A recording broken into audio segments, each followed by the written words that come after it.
बहुत समय पहले की बात है। द्वारका के राजा भगवान श्री कृष्ण के बचपन के एक मित्र थे जिनका नाम सुदामा था। कृष्ण जहाँ एक भव्य राज्य के स्वामी थे, वहीं सुदामा अत्यंत गरीब ब्राह्मण थे।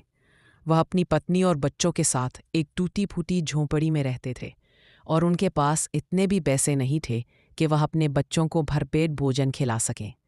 एक दिन सुदामा की पत्नी ने उनसे अत्यंत दुख के साथ कहा, आप हमेशा कहते हैं कि द्वारकाधीश श्री कृष्ण आपके परम मित्र हैं। वह इतने दयालु और समृद्ध हैं। आप एक बार उनके पास क्यों नहीं जाते? शायद वह हमारी कुछ सहायता कर दें। पहले तो सुदामा संकोच में पड़ गए।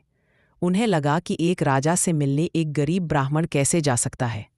लेकिन पत्नी के बार बार आग्रह करने पर और बच्चों की भूख देखकर वह कृष्ण से मिलने के लिए तैयार हो गए।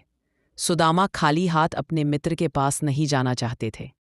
उनकी पत्नी ने पड़ोस से थोड़े से कच्चे चावल, पोहे मांगे और उसे एक पुरानी पोटली में बांध दिया। यही पोहे का मामूली उपहार लेकर सुदामा पैदल ही लंबी यात्रा करके द्वारका के भव्य महल पहुंचे।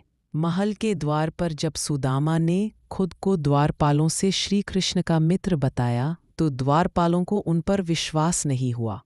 लेकिन जब यह संदेश कृष्ण तक पहुंचा तो वह तुरंत अपना सिंहासन छोड़कर नंगे पांव दौड़ पड़े। महल के सब लोग यह दृश्य देखकर चकित रह गए। थके हारे मित्र सुदामा को कसकर गले लगा लिया। उन्होंने सुदामा को सम्मान के साथ महल के अंदर ले गए और अपने हाथों से उनके धूल भरे पैरों को धोया।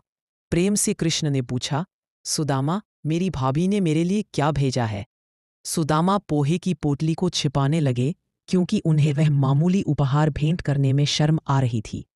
कृष्ण ने उनकी पोटली छीन ली और प्रेम से वह सूखे साधारण पोहे चबा लिए और बोले, वाह, ऐसा अमृत जैसा स्वाद मुझे और किसी चीज में नहीं मिला।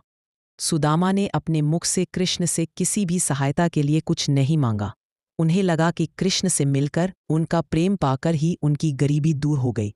जब वह अपने गांव के पास पहुंचे तो वह अपनी झोंपड़ी को ढूंढने लगे, लेकिन वहां एक भव्य महल खड़ा था। उनकी पत्नी और बच्चे भी नए सुंदर वस्त्रों में बाहर आए। सुदामा को तुरंत समझ आ गया कि यह सब उनके मित्र द्वारकाधीश श्री कृष्ण का ही प्रताप है।